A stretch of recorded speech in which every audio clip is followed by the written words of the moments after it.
Yeah, I mean, safety, you can talk about emotional safety, social safety, physical safety. It's a really broad topic, so I think to just pull one part out, at BiS it's really important to us that children have the safety to be themselves, to have a voice, to be able to use their voice, to challenge adults, respectfully of course.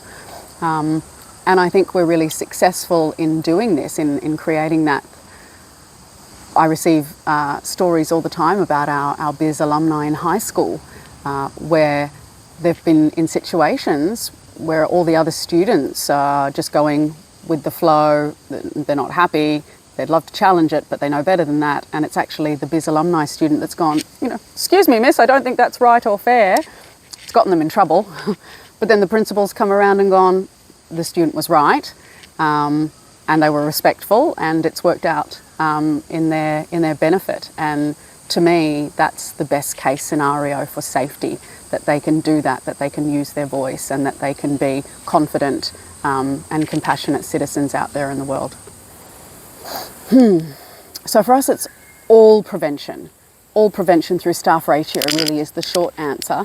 By having lots of staff across the school and in each space, we give children the opportunity to move through their problems as soon as they happen. So at the end of every playtime, there's a staff member that would be sitting outside a classroom having a conversation with a kid, helping them through a social situation. It really means that the staff and the children are on top of all the social things that happen. It's a really important part of what we do here. We're doing conflict resolutions with the children all the time. It's why we can really say quite firmly that social development is something that we care a lot about. Because we are actively doing these things, it naturally prevents bullying. Although kids don't get along, you have personality clashes even with all of that support. So we have had to enact our bullying policy, and we've done it 3 times in the last 8 years.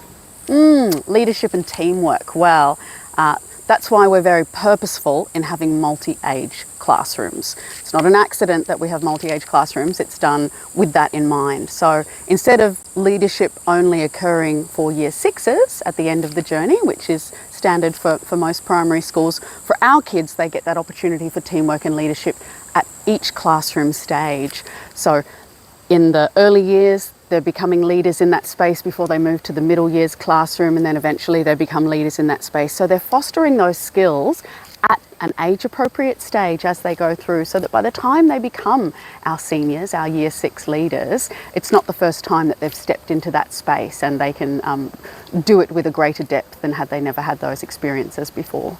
Wow, that's a lot of things in one question.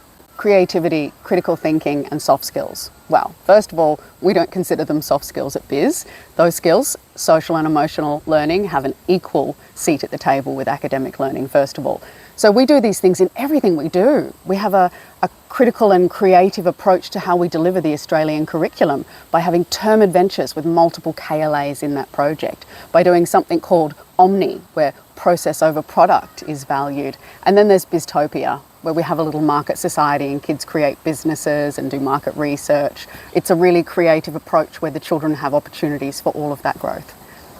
Yeah, well, as Australia's oldest progressive independent school, we employ a certain type of educator, an educator that's already bringing hunger and passion for improving their practice, for having reflective practice, for learning new skills. So the educators that come to BiS actively seek out professional development that isn't even on the school's radar. We had some of that happen last year with the Play is the Way philosophy, but then the school itself is actively engaging the staff in professional development and things that are important and core to us, like nonviolent communication, the Berry Street trauma-informed approach.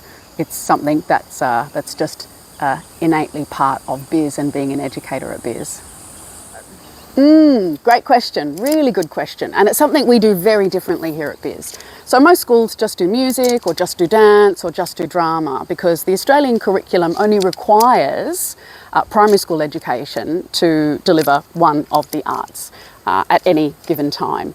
So we rise to the occasion of doing something that's a little bit more challenging for our staff to deliver, but is a better experience for our kids, because we believe that all children should have the opportunity to be exposed and experience all of the arts.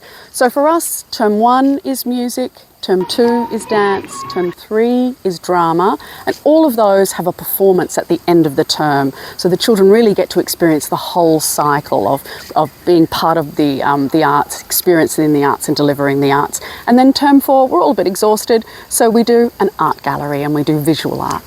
Well, I've just been distracted by the chickens, and they're actually a great example of how testing and assessment is different at BiS. The environment here, the natural environment, as well as the environment that the teachers create in the classroom, isn't a stressful scenario.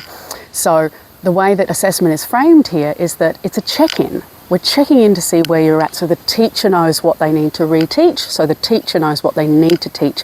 We make it about the teacher. It's not a test to see what you can do, it's a check-in to see where we're at in our teaching journey.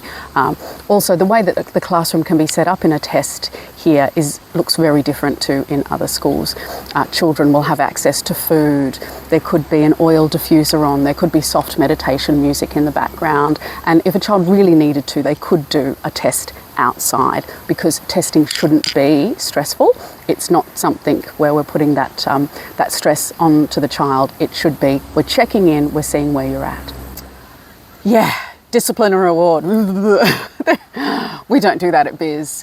There's so much evidence in the behaviour management space to say that models of discipline and reward are not beneficial to children, that they're actually don't support children with their behaviours. So what we do here at BiS is just have really clear expectations. All of the rules are published. We have a saying, if it's not published, it's not a rule, and there's always a consequence published underneath. And children have a voice in creating rules, but also in challenging adults on the rules that exist. Well, that's actually a huge part of what we do here at BiS. Our BiS values are the balance between freedom and responsibility, which is really independence and responsibility. And so the children having a voice in the rules, being able to create rules, being able to challenge us on rules, being able to call us by our first names creates a level of independence that you don't see in schools where there's a hierarchy with calling staff as Mrs. or Miss or Mr. so-and-so. But also having a small school environment where everybody knows each other, at least by name, creates that independence and responsibility just in that framework. Well, what BiS values is lifelong learning. We want our children to have emotional and social intelligence, as well as fostering their academic and physical intelligence. And so we hope that the families that are attracted to BiS and that want to come to BiS also value those things. We want our children and are passionate about our children becoming flexible, creative and compassionate citizens when they grow up and go out there into the world, because we don't know what the world's going to look like one day, and so those skills we believe are going to help them.